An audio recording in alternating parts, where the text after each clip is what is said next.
नमस्कार आज থেকে প্রথম ব্লগ শুরু করছি ফার্স্ট টাইম জানি না ভালো কি কন্ট্রোল করতে পারবো ছোট বোন হিসেবে মার্জনা করবেন আজ বাবার মাথা জল ঢালতে যাচ্ছি নীল বাতি দিতে চলুন আসুন দেখা যাক কতদূর কি হয় স্টপ পাড়ার রাস্তা দিয়ে হেঁটে যাচ্ছিলাম মন্দিরের উদ্দেশ্যে বাবার মাথায় জল ঢালার জন্য আমাদের বাবার মন্দির বাড়ির সামনেই আছে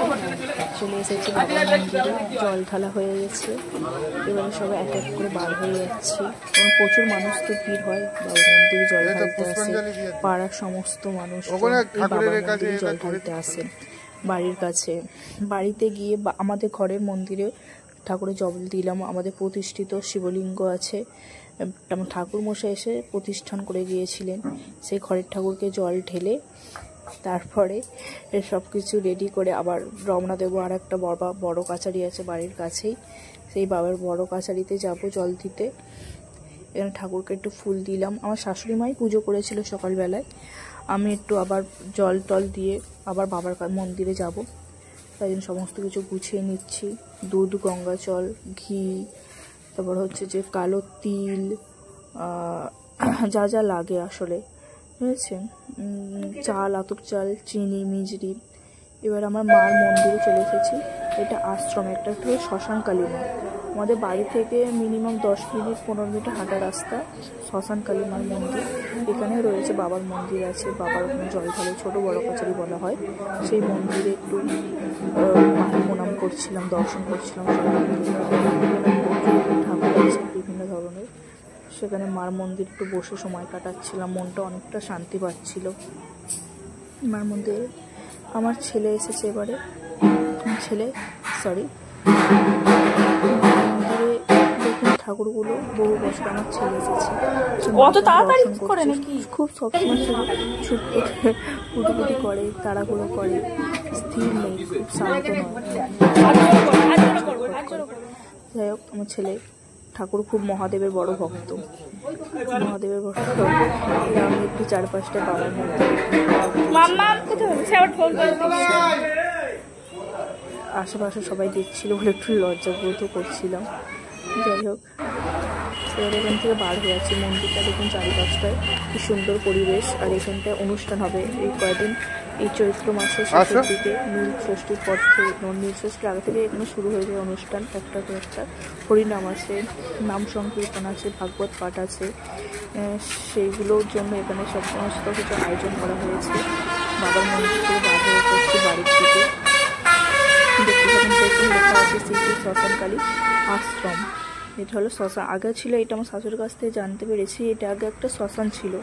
সেখান থেকে মায়ের মন্দির প্রতিষ্ঠিত হয়েছে বহু বছর ধরে কিন্তু চলে আসছে এই মন্দিরটা আর এখানে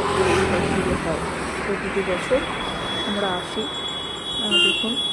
এই প্রথম বছর প্রথমভাবে এইভাবে ভিডিও করে ব্লগ করছি জানি না কতটুকু পারছি হয়তো ভালোই পারছি না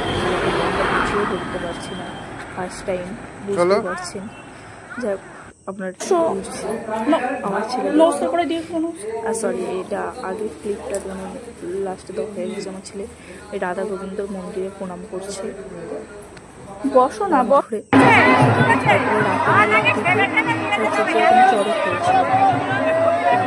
চড়ক হয়েছিল সেই চড়কে ঝাঁপ দিচ্ছিল আমার ছেলে বাবা ধরেছিল আরও অনেকে ধরেছিল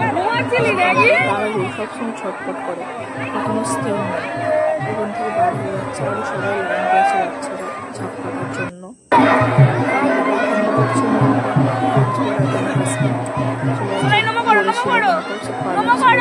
তুমি ধরো সবাই মিলে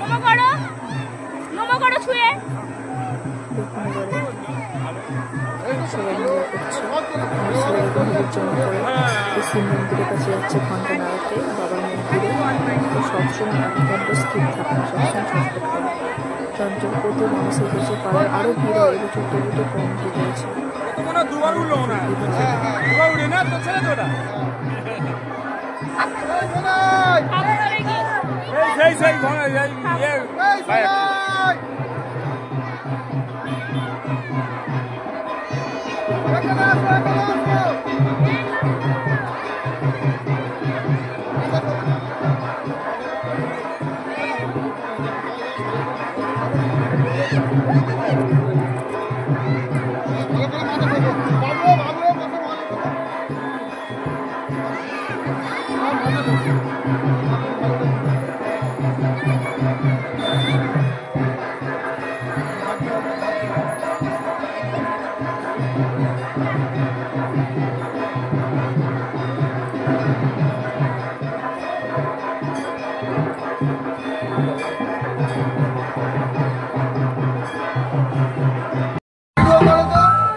সামনে যাও, দিদির কাছে যাও, দিদির কাছে যাও।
আমাদের শিব মন্দির থেকে কালকেরে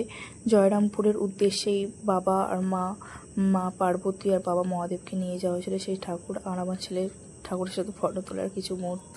আর এখানে তো আমি তো সবকিছু এলোমেলো যাচ্ছি। এটা সকালবেলা রান্না করছিলাম, ঘুগনি ছিল,